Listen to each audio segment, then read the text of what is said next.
하나님으로 말미암아 기분 좋게 해주시는 안식일 밝은 아침입니다. 성령을 구하라라는 제목으로 말씀을 드리고자 합니다. 하늘 아버지께서 인간이 받을 수 있는 최고의 선물인 구세주 예수님을 이 땅에 보내주셨습니다.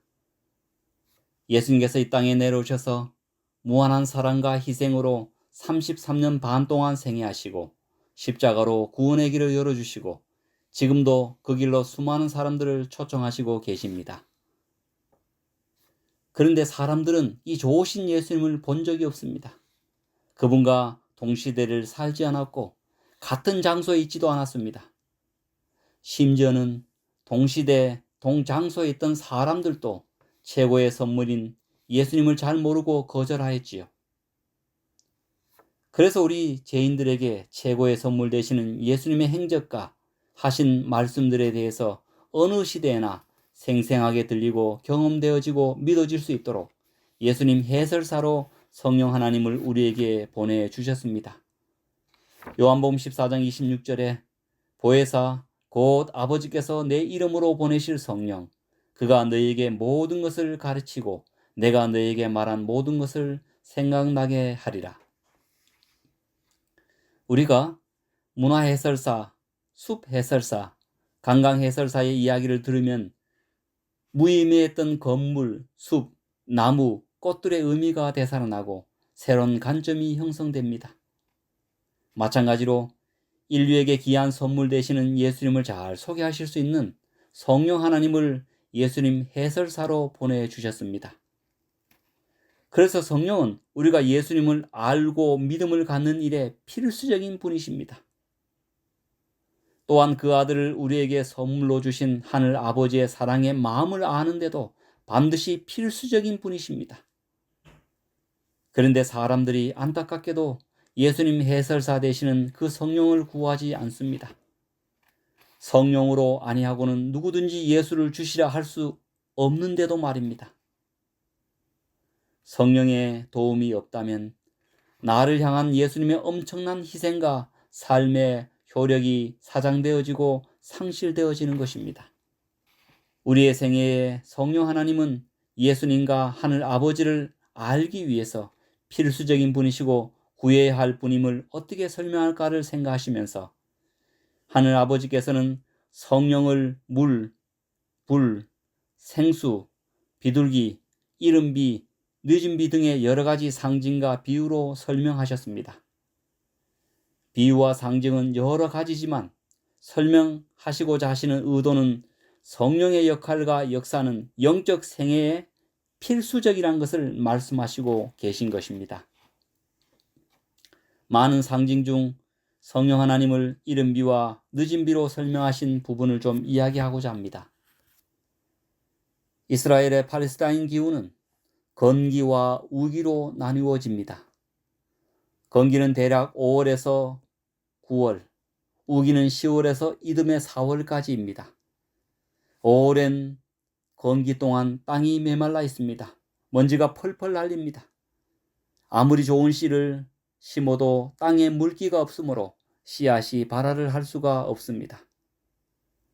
그런데 건기가 지나고 10월에 우기가 시작되면 오랜 건기 동안 말라 있었던 땅이 촉촉하게 젖고 땅속 깊이 물기가 전달됩니다. 그때야 비로소 씨앗을 파종할 수 있는 땅의 환경이 준비되어 파종을 합니다.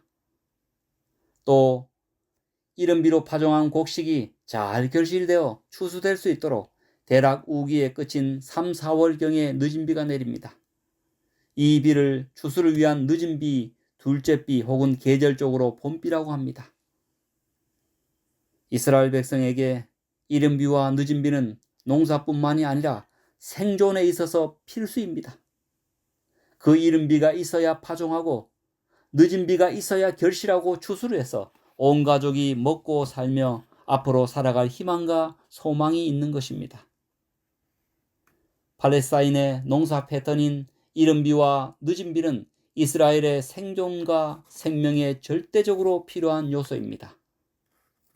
이스라엘 백성들과 우리들에게 성령 하나님은 우리의 영적인 생명과 생존에 절대적으로 필요한 분이란 것을 이른 비와 늦은 비로 설명하는 것보다 더 효과적인 비유는 아마 없을 것입니다.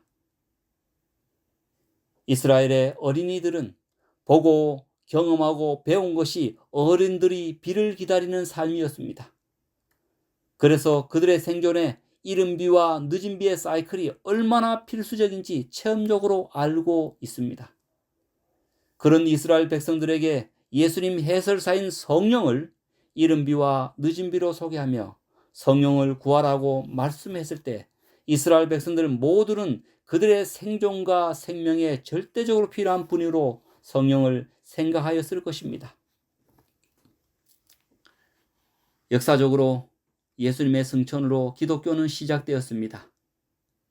예수님께서 이 땅에서 수없이 많은 귀한 말씀의 씨앗들을 뿌리셨지만 이스라엘의 영적인 상태는 심지어 제자들조차도 영적 건기의 상태였습니다. 그들의 건기의 심령에 예수님의 생명의 말씀이 뿌리 내리기가 어려웠습니다. 그래서 예수님은 제자들에게 승천 후에 예수님 해설사가 되시는 약속한 성령을 기다리라 라고 말씀하셨습니다. 이스라엘의 영적인 건기의 마음 상태에 예수님의 말씀의 씨앗을 받아들일 수 있는 영적 우기의 상태가 될 수 있도록 이른비 성령의 은혜가 필요하였기 때문입니다. 마침내 오순절 다락방에 모인 무리들에게 이스라엘 백성들에게 이른비 성령의 역사가 내려서 사람들이 그 이전에 보고 들었던 예수님의 삶과 말씀들, 또 제자들을 통하여서 들려지는 예수님의 회개와 구원의 기별을 받아들여 교회가 힘있게 시작되고 지금까지 뻗어나온 것입니다.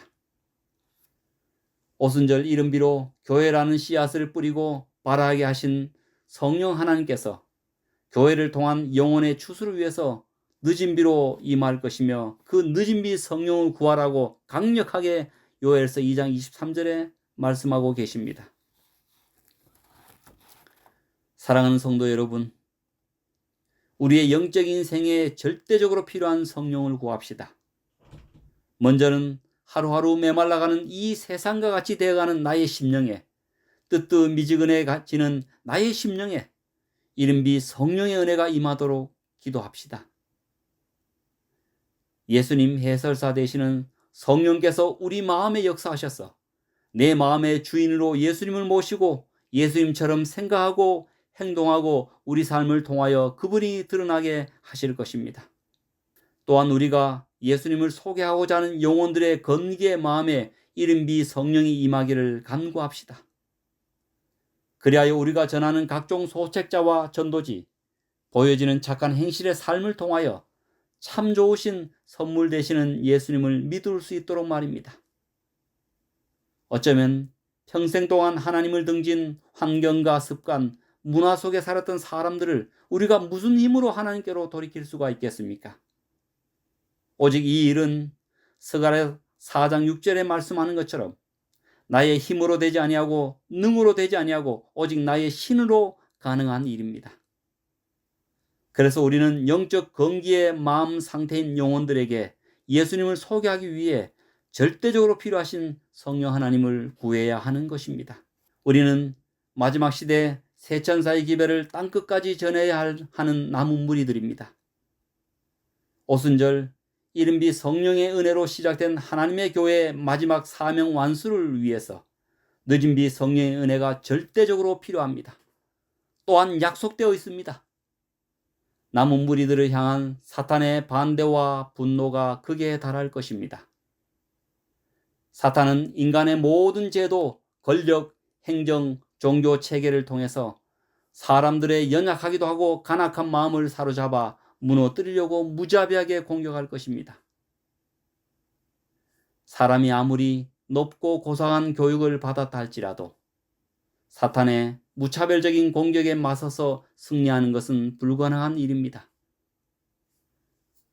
오직 성령의 도우심을 통해서 진리로 모인 마지막 남은 무리는 약하게 보일지라도 승리하며 또 승리하며 하늘을 향하여 한 걸음 한 걸음 전진할 수가 있을 것입니다. 교회에 주신 사명을 늦은비 성령의 은혜로 이행하여 마침내 충실한 하늘 알곡이 되어서 하늘 곳간에 들어지게 될 것입니다. 사랑하는 영남의 성도 여러분, 다시 한번 간구합니다. 내 마음이 늘 예수님의 은혜에 젖어서 말씀의 씨앗이 자라며 성장하여 알곡으로 거둬들여질 수 있도록 이른비와 늦은비 성령의 은혜가 임하기를 간구합시다. 내가 접촉하는 사람들의 마음 상태가 영적 우기 상태가 되어서 예수님을 잘 받아들일 수 있도록 성령의 은혜를 간구합시다. 사탄의 무자비하고 무차별적인 공격에도 불구하고 마지막 하나님의 남은 무리의 사명을 잘 감당하여 착하고 충성된 종아라는 최후의 최고의 칭찬을 받을 수 있도록 남은 교회의 사명을 충실하게 잘 감당할 수 있도록 이미 약속된 이른비와 늦은비 성령의 은혜를 간구합시다. 이른비와 늦은비의 은혜가 여러분들과 접촉하는 영혼들과 교회에 임하기를 간구합니다.